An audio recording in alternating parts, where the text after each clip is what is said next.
C'est la raison pour laquelle vous allez remarquer une chose. Il s'est produit un miracle dans la Bible, dans le livre de 2 Rois, chapitre 5. Et on en parle beaucoup. Si nous lisons à partir du verset 8e, et on va nous parler sur un homme du nom, n'est-ce pas, du général Naaman.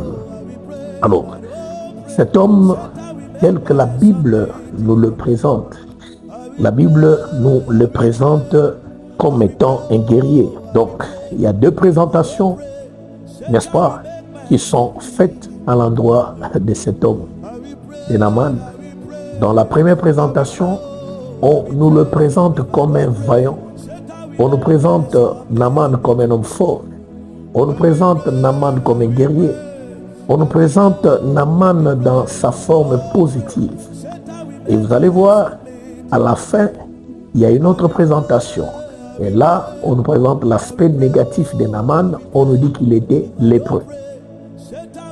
On nous dit que Naaman était lépreux.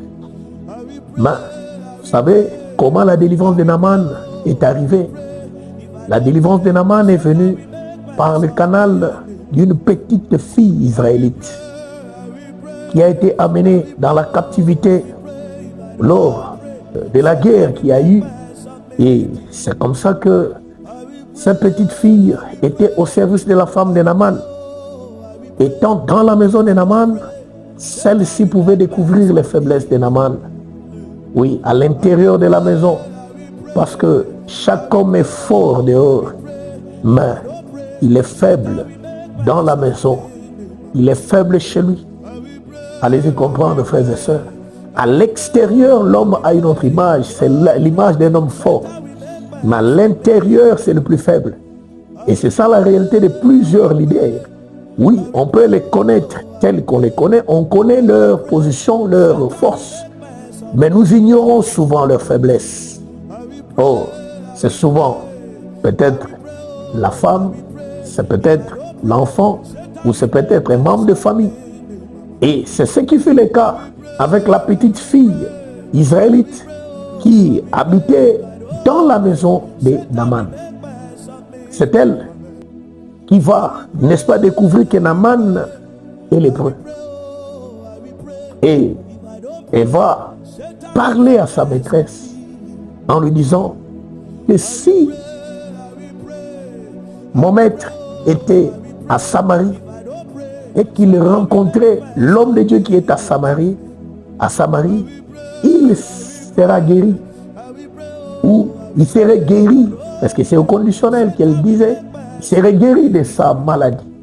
La femme en a parlé à Naaman, Naaman qui s'est levé directement, qui a écrit et qui a adressé à son tour, plutôt Naaman a adressé à son tour le message au roi syrien. Le roi syrien va écrire à son homologue, le roi d'Israël, dès que tu reçois cette lettre, sache que je t'envoie Naaman afin que tu le guérisses de sa lèpre. Il s'est fait que le roi d'Israël a déchiré ses vêtements en disant, suis-je un Dieu pour guérir quelqu'un de la lèpre? Ok.